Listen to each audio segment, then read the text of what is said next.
It's now time to go around the world. And this afternoon we are crossing live to Yuri Sak in Ukraine, and then Sarah Coates in Israel, who is on standby right now, then to America straight after that. So first up, major developments are coming out of Ukraine today, with President Volodymyr Zelensky claiming Kiev's troops have fully seized a Russian town. Ukraine's cross-border incursion has seen them occupy over 80 settlements, or 1,150 square kilometres of Russian territory. For more, let's go live now to Ukrainian Ministerial Advisor Yuri Sak, who is in Kiev. Yuri, great to see you. Bold move by you guys. Why did you make such a big call to advance into Russian territory? Great to see you too, Erin.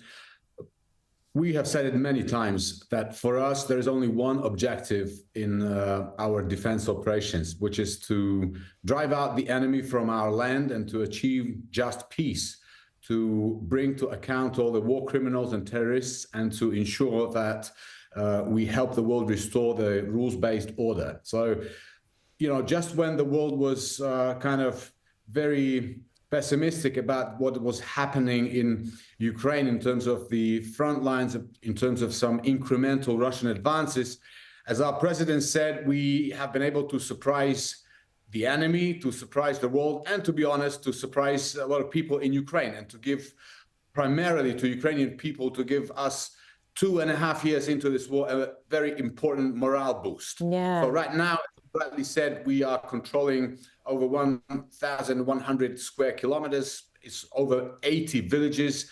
And as our president says, we are achieving our strategic objectives in the Kursk region. So what do you hope to achieve by it, Yuri? And how do you expect Russia to respond? First and foremost, we have already captured hundreds of Russian prisoners of war.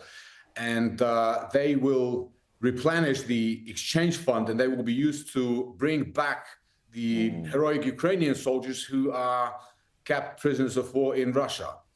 Second of all, of course, we are seeing the diversion of Russian troops from other parts of the front line, because let's not forget that the war continues, and in other parts of the front line, in particular in the east of Ukraine, the situation is very, very serious. Now, thirdly, of course, Kursk region, so that the viewers understand, is exactly the region from where, during just the summer months, Russia has launched over 2,000 attacks on Ukraine. Glided bombs, missiles, multiple launch rocket systems, artillery. They've launched 250 almost glide bombs on the prefrontal areas from Kursk region. So that's another reason why we had to go in there. And, in a nutshell, the operation in Kursk region has made our position stronger and has considerably weakened the positions of the army of the aggressor. Yuri, final question. I've got about a minute left for you. It's probably going to take a lot longer than that. How does this war end? This war ends in just peace. Like I said at the beginning, we need to restore the world's-based order. We need to ensure that our children grow up in a normal world. And I would like to just stress that the operation that the Ukrainian Defense Forces are implementing now in Kursk region probably would not have been necessary if Ukraine received the permission from our allies to use the long-range weapons to strike Russia deep inside Russia. We need to destroy their airfields from which they're bombing our cities.